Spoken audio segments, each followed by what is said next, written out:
దీవించి ఆశీర్వదించునుగాక. ఆమేన్. ప్రభునందు ప్రియమైన దేవుని బిడ్డలారా, ఈ ఉదయకాల సమయంలో మన ప్రభువైన యేసుక్రీస్తు నామం పేరిట మీ అందరికీ వందనాలు తెలియజేస్తూ, నిశ్చయంగా దేవుడు మిమ్ములను మీ కుటుంబాలను బహుగా దీవించునుగాక. విశేషమైన తన కృపచేత దేవుడు నింపి మిమ్మల్ని నడిపించునుగాక. కృపయు కనికరమును సమాధానమును దేవుడు మీకును మీ కుటుంబాలకును విస్తరింపచేయునుగాక. దేవుడైన యెహోవా మీరు చేయు పనులన్నిటిలో తోడే ఉండి మీ చేతి పనులను ఆశీర్వదించునుగాక. ఆమేన్. దేవుని బిడ్డలారా, ఈ చదవబడిన భాగంలో నుంచి కొన్ని మాటలను మనం జ్ఞాపకం చేసుకుందాం. ఆమోసు గ్రంథము 9వ అధ్యాయం 2వ వచనం మనం చదివినట్లయితే, వారు పాతాళములో చొచ్చిపోయినను అచ్చట నుండి నా హస్తము వారిని బయటికి లాగను, ఆకాశమునకు ఎక్కిపోయినను అచ్చటి నుండి వారిని దింపి తెచ్చెదను. దేవుని బిడ్డలారా, దేవుడు మరి ఆమోసు ద్వారా రాయిస్తున్న ఈ మాటలను మనం గమనించినట్లయితే దేవుని యొక్క తీర్పు గురించి ఇక్కడ రాయబడతా ఉంది. దేవుడు మరి తీర్పు తీసినప్పుడు కొంతమంది పాతాళంలో దాల్చుకునే వ్యక్తులుగా, అలాగే ఆకాశమునకు ఎక్కిపోయి అక్కడ దాల్చుకునే వ్యక్తులుగా ఉన్నారని, అక్కడి నుంచి కూడా నేను వారిని తీసుకొని వస్తాను అని చెప్పి దేవుడు మాట్లాడుతూ ఉన్నాడు. దేవుని బిడ్డలారా, ఈ భాగం నుంచి కొన్ని మాటలు మనం గమనించినట్లయితే, మొదటిగా దేవుని తీర్పు నుండి ఎవరు దాక్కోలేరు అనే విషయాన్ని మనం గుర్తుంచుకోవాలి. దేవుని తీర్పు నుండి మనిషి మరి ఎంత లోతైన ప్రదేశంలో దాగినా దేవుని దృష్టికి దూరంగా ఉండలేడు అనే విషయాన్ని మనం గుర్తుంచుకోవాలి. దేవుడు ఒక వ్యక్తి విషయంలో తీర్పు తీరుస్తున్నప్పుడు ఆ తీర్పు నుండి ఏ మానవుడు కూడా దాక్కోలేడు అనే విషయాన్ని గుర్తుంచుకోవాలి. ఇక్కడ అన్నాడు, పాతాళంలోకి వెళ్ళినా అక్కడి నుంచి నేను లాక్కొస్తాను, ఆకాశమునకు ఎక్కిపోయినా అక్కడి నుంచి కూడా నేను తీసుకొని వారిని వస్తానని చెప్పేసి దేవుడు మాట్లాడుతున్నాడు. దేవుని బిడ్డలారా, దేవుని తీర్పు నుండి ఈ లోకంలో ఏ మానవుడు కూడా దాక్కోలేడు, తప్పించుకోలేడు అనే విషయాన్ని మనం గుర్తుంచుకోవాలి. ఎందుకంటే దేవుడికి సమస్తము తేటగా కనబడతా ఉంది. ఆయన కనుదృష్టి నుండి ఈ లోకంలో కాదు, ఎక్కడా కూడా మనం దాక్కోగలిగిన స్థలం అనేది లేదు అనే విషయాన్ని మనం గుర్తుంచుకోవాలి. అందుకనే కీర్తనకారుడైన దావీదు 139వ కీర్తనలో మరి చెబుతున్న మాటలను మనం గమనించినట్లయితే, నీ సన్నిధి వద్ద నుండి నేను ఎక్కడికి వెళ్ళగలనయ్యా అని దావీదు మాట్లాడుతున్నట్లు మనం చూస్తూ ఉన్నాం. కనుక దేవుని సన్నిధి నుండి ఏ మానవుడు కూడా, ఎక్కడ ఏ మానవుడు దాక్కోగలిగిన స్థలం అనేది ఏది కూడా లేదు అనే విషయాన్ని మనం గుర్తుంచుకోవాలి. దేవుని బిడ్డలారా, దావీదు అంటున్న మాటలు గమనించినట్లయితే, నీ సన్నిధి యొద్ద నుండి, నీ ఆత్మ యొద్ద నుండి నేను ఎక్కడికి పోదును, నీ సన్నిధి నుండి నేను ఎక్కడికి పారిపోదును, నేను ఆకాశంలోకి ఎక్కిన నీవు అక్కడనూ ఉన్నావు, నేను పాతాళము పండుకున్న నీవు అక్కడనూ ఉన్నావు, నేను ఎక్కువ రెక్కలు కట్టుకొని సముద్ర దిగంతంలో నివసించినను అక్కడను నీ చెయ్యి నన్ను నడిపించును. దేవుని బిడ్డలారా, దేవుడు లేని స్థలము, దేవునికి కనబడని స్థలము ఈ లోకంలో ఎక్కడా లేదనే విషయాన్ని మనం గుర్తుంచుకోవాలి. అందుకని దేవుడు అంటున్నాడు, వారు పాతాళంలోకి వెళ్ళినా అక్కడి నుంచి కూడా నేను తీసుకొని వస్తాను, వారు ఆకాశంలోకి వెళ్ళినా కానీ అక్కడి నుంచి కూడా నేను వాడిని తీసుకొని వస్తాను, దింపి తెచ్చేదను అంటున్నాడు. కనుక దేవుని బిడ్డలారా, దేవుడు ఒక వ్యక్తి జీవితంలో తీర్పు తీర్చినప్పుడు ఆ తీర్పు నుండి ఏ మానవుడు కూడా దాక్కోలేడు అనే విషయాన్ని మనం గుర్తుంచుకోవాలి. రెండోదిగా గమనించినట్లయితే, దేవుని సర్వాధికారము అనే విషయాన్ని మనం గుర్తుంచుకోవాలి. దేవునికి సర్వాధికారం ఉన్నది, సర్వ అధికారములు కలిగిన వాడు. ఈ లోకంలో ఎవరికి లేని అధికారాలు ఆయనకు ఉన్నాయి. ఈ లోకంలో ఉన్న అధికారాలు హద్దులుంటాయి. హద్దులు దాటి తమ అధికారము పనిచేయదు. కానీ దేవుని అధికారము సర్వాధికారము.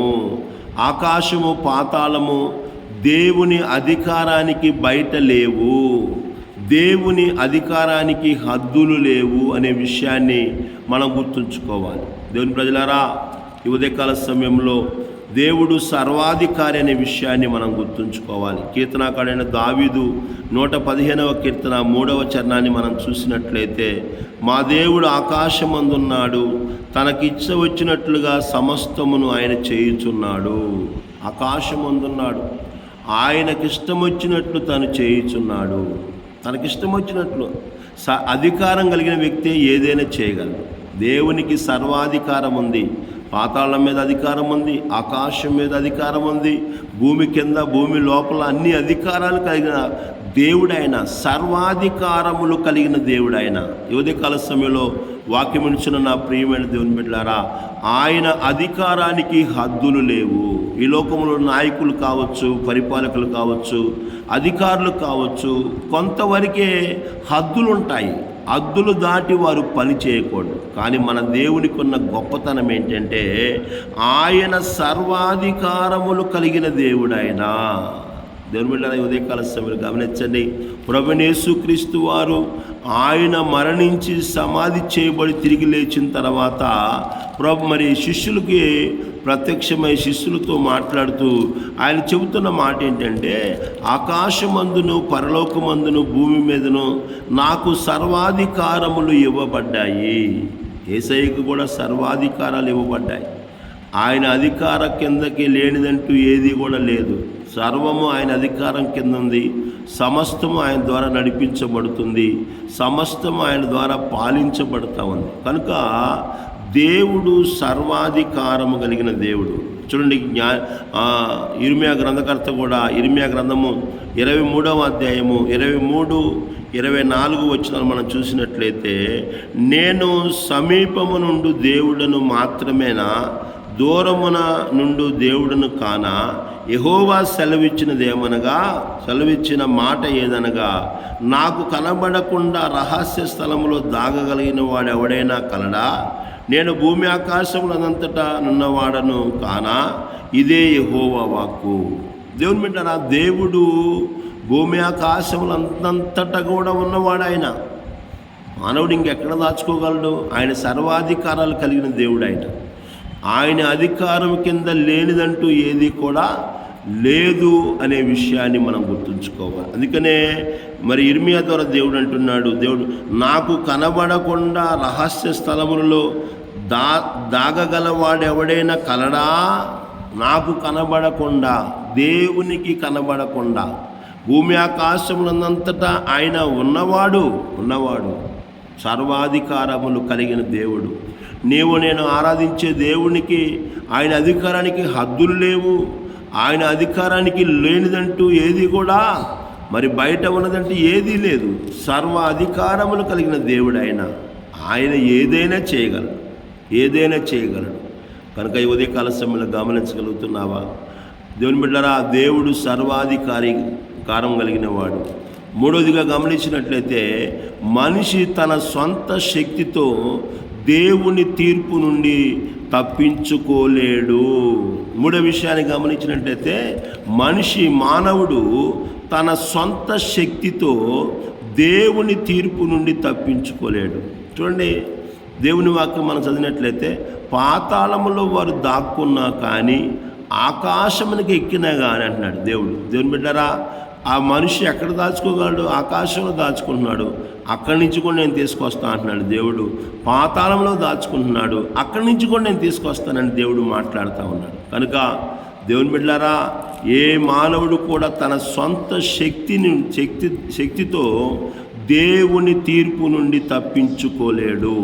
మనిషి ఎంత ప్రయత్నించినా దేవుని తీర్పును తప్పించుకోవటము సాధ్యము కాదు అనే విషయాన్ని ఈ ఉదయకాల సమయంలో మనం గమనించవలసిన వారమై ఉన్నాము. యోబు గ్రంథకర్త యోబు గ్రంథము 34వ అధ్యాయంలో 21, 22 వచనాలు మనం చదివినట్లయితే, అక్కడ కూడా దేవుని మాటలు. యోబు గ్రంథము 34వ అధ్యాయము 21, 22 వచనాలు మనం చదువుకున్నట్లయితే, దేవుని బిడ్డలారా చూడండి, యోబు యొక్క స్నేహితుడు ఏలీహు మాట్లాడుతూ ఉన్నాడు. చూడండి, ఆయన దృష్టి నరుల మార్గము మీద నుంచబడి ఉన్నది, ఆయన వారి నడతలన్నీ కనిపెట్టుచున్నాడు. దుష్క్రియలు చేయువారు దాగుకొనుటకు చీకటి అయినను మరణాంధకారమైనను లేదు. చూడండి దేవుని బిడ్డలారా, యోబు యొక్క స్నేహితుడు చెబుతా ఉన్నాడు. ఏలీహు అనే ఒక స్నేహితుడు ద్వారా దేవుడు మాట్లాడు, ఆయన దృష్టి నరుల మార్గము మీద నుంచబడి ఉన్నది. మనం వెళ్తున్న మార్గాల మీద దేవుని దృష్టి ఉంది. చాలామంది అనుకుంటారు, మేము వెళ్తున్న మార్గాలు ఎవరు కనబడితేలే, ఎవరు చూస్తారులే, ఎవరు చూడగలరో అని అనుకుంటూ ఉంటారు చాలామంది. కానీ దేవుని వాక్యం చెబుతుంది, దేవుని యొక్క కనుదృష్టి అంట నరుల మార్గముల మీదనున్నది. ఉదయకాల సమయంలో గమనించగలుగుతున్నావా? నువ్వు వెళుతున్న మార్గము, ఏ మార్గాలను చీకట్లో నడుస్తున్నావో, వెలుగులో నడుస్తున్నావో, చీకట్లో నడిచే మార్గాల మీద మనుషుడు చూడలేడండి, కనబడదు మనిషికి. కానీ దేవునికి చీకటి అయినను మరణాంధకారమైనను లేదు. అంధకారం లేదు, చీకటి లేదు. దేవుడికి సమస్తము వెలుగుగా కనబడుతుందనే విషయాన్ని ఆయన వారి నడతలన్నీ కనిపెట్టి చూచుచున్నాడు. దుష్క్రియలు చేయువారు దాగుకొనుటకు ఎక్కడా స్థలం లేదని యోబు స్నేహితుడు మాట్లాడుతూ ఉన్నాడు. నా ప్రియమైన దేవుని బిడ్డలారా, లూకాసు సువార్తలో కూడా, లూకాసు సువార్త 12వ అధ్యాయంలో 2-3 వచనాలు మనం చదివినట్లయితే అక్కడ కూడా దేవుని మాటలు, దేవుని బిడ్డలారా, దేవుని యొక్క సన్నిధిలో నుండి ఏ మానవుడు కూడా తన శక్తి ద్వారా తప్పించుకోవటము అసాధ్యము కాదనే విషయాన్ని మనం గుర్తుంచుకోవాలి. మరుగైనది ఏదియో బయలుపరచబడకపోదు, రహస్యమైనది ఏదియో తెలియబడకపోదు. అందుచేత మీరు చీకటిలో మాట్లాడుకునినను వెలుగులో వినబడును. మీరు గదుల యందు చెవిలో చెప్పుకున్నది మిద్దెల మీద చాటింపబడును. యేసయ్య చెబుతున్న మాట అండి ఇవి. మరుగైనది ఏదీ లేదు. దేవుని దృష్టికి మరుగైనది ఏదీ లేదు. మీరు చీకట్లో మాట్లాడుకునేవి అన్నీ కూడా వెలుగులో వినిపించబడతాయి. గదుల్లో మాట్లాడుకునే మాటలు మిద్దెల మీద ప్రకటించబడతాయి. ఈరోజు అనుకుంటున్నారు చాలామంది, మేము మరి గదుల్లో కూర్చొని రహస్యంగా మాట్లాడుకుంటున్నాము, మా మాటలు ఎవరు వింటారు అనుకుంటున్నారు. కొంతమంది ఏకాంతంగా వెళ్ళి రహస్యంగా ఉంటారు. మేము మాట్లాడుకుంటున్నాం, మా మాటలు ఎవరు వింటారని చెప్పేసి అనుకుంటూ ఉన్నావేమో. నా ప్రియమైన దేవుని బిడ్డారా, దేవునికి మరుగు చేయబడినది ఏదీ లేదు. దేవునికి వినబడనంటూ ఏదీ లేదు.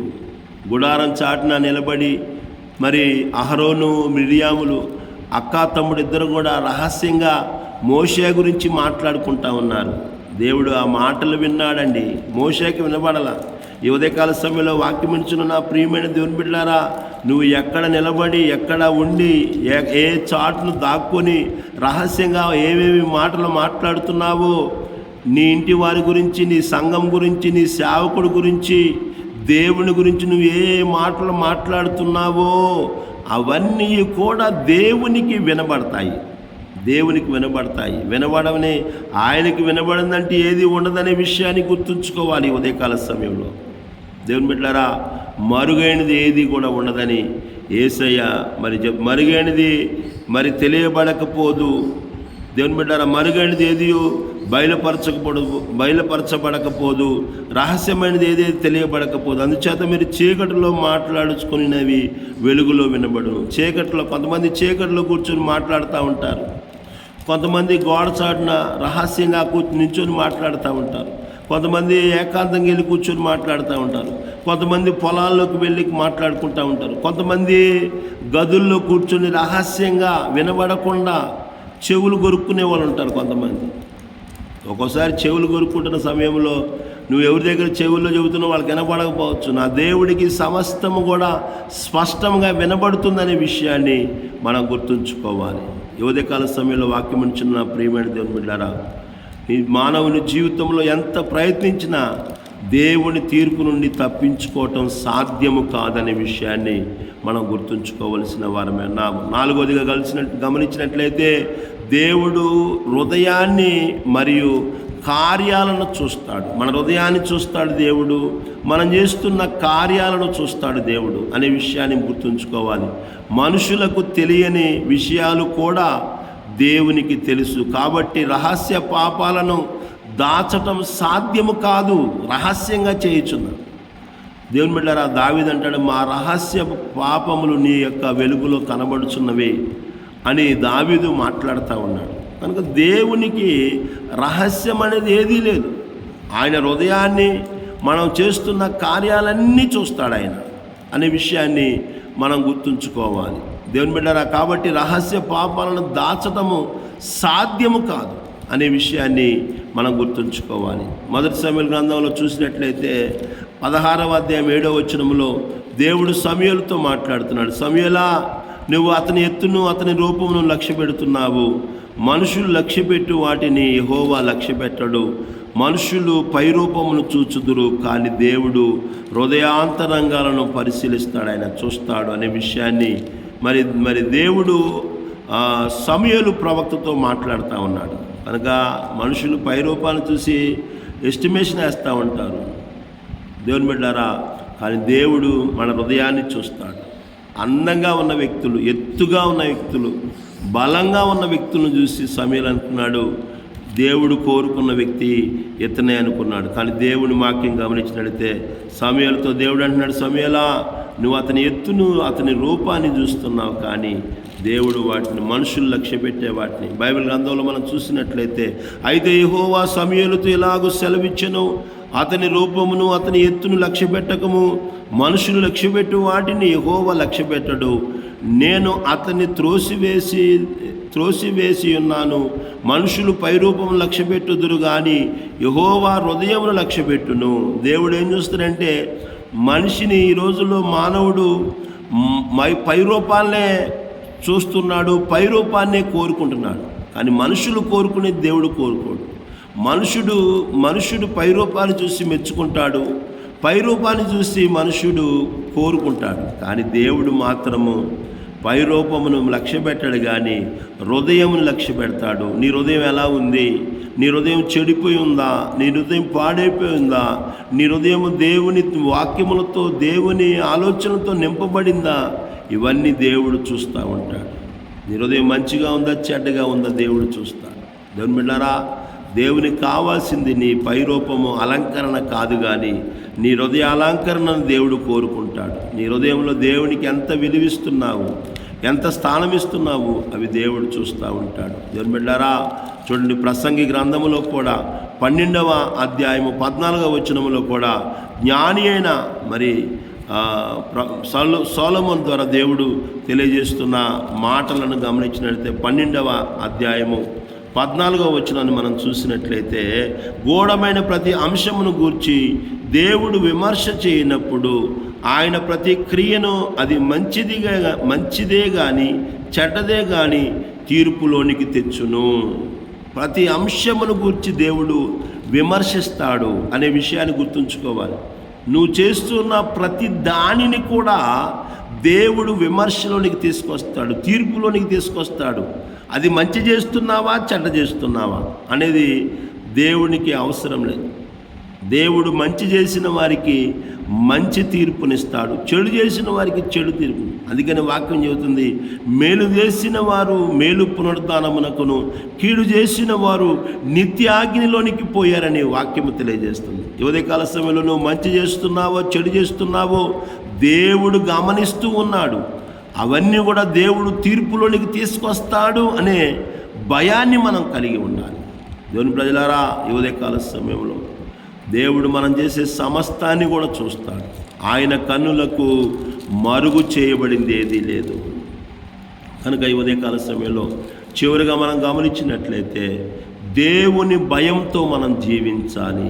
దేవుని భయంతో జీవించాలి. ఈనాడు మానవుడు అన్నిటికీ భయపడుతున్నాడు, కానీ దేవుని భయము లేకుండా జీవించే వ్యక్తులుగా ఉంటున్నారు.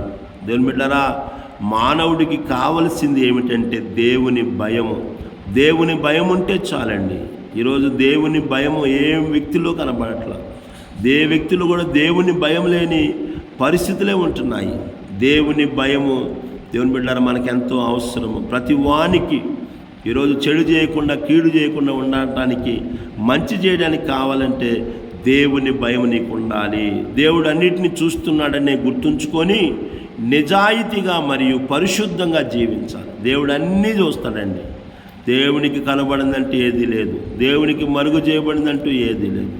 దేవుడు అన్నీ చూస్తున్నాడు అని గుర్తుంచుకోవాలి. మనం చేస్తున్న మంచి చేస్తున్నా చూస్తున్నాడు, చెడు చేస్తున్నా చూస్తున్నాడు, కీడు చేసినా చూస్తాడు, అన్యాయం చేసినా చూస్తాడు. వాక్యం చెబుతుంది, జ్ఞాని అని సొలొమోను అంటున్నాడు.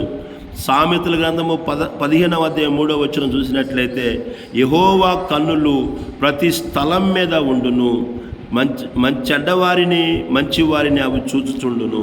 అన్నీ చూస్తాయి దేవుడి కన్నులు. దేవునికి మరుగు చేయబడింది ఏది లేదు అనే విషయాన్ని మనం గుర్తుంచుకోవాలి. ఈ ఉదయకాల సమయంలో దేవుని భయాన్ని కలిగి మనం జీవించాలండి. దేవుని బిడ్డారా, దేవుని భయం ఉందా? మనుషుల భయం ఉందా? ఈరోజు అన్ని విషయాల్లో భయపడుతున్నావు. దేవుని భయం నీకు ఉన్నట్లయితే దేవుని ఆశీర్వాదాలతో నువ్వు నింపబడతావు. దేవుని భయం లేకుండా ఈనాడు మానవుడు జీవిస్తూ ఉన్నాడు. నా ప్రియమైన దేవుని బిడ్డారా, దేవుని భయము మన జీవితాల్లో మనం కలిగి ఉండాలని దేవుని మాటలు మనకి తెలియజేయబడుతుంది. ఎందుకంటే దేవుడు అన్నీ చూసేవాడు. ఆయన చూడందంటూ ఏదీ లేదు. సమస్తము ఆయన కంటికి తేటగా కనబడతాయనే విషయాన్ని పేతురు రాసిన మొదటి పత్రికలో కూడా 1వ అధ్యాయం 15-16 వచనాలు మనం చదివినట్లయితే అక్కడ దేవుని మాటలు చూడండి. దేవుని బిడ్డలారా, నేను పరిశుద్ధుడినై ఉన్నాను కనుక మీరును పరిశుద్ధులై ఉండడని రాయబడి ఉన్నది. కాగా మీరు విధేయులగు పిల్లలై మీ పూర్వపు జ్ఞానదశలో మీకుండిన ఆశలను అనుసరించి ప్రవర్తింపక మిమ్మును పిలిచిన వాడు పరిశుద్ధుడై ఉన్న ప్రకారము మీరును సమస్త ప్రవర్తన యందు పరిశుద్ధులై ఉండండి.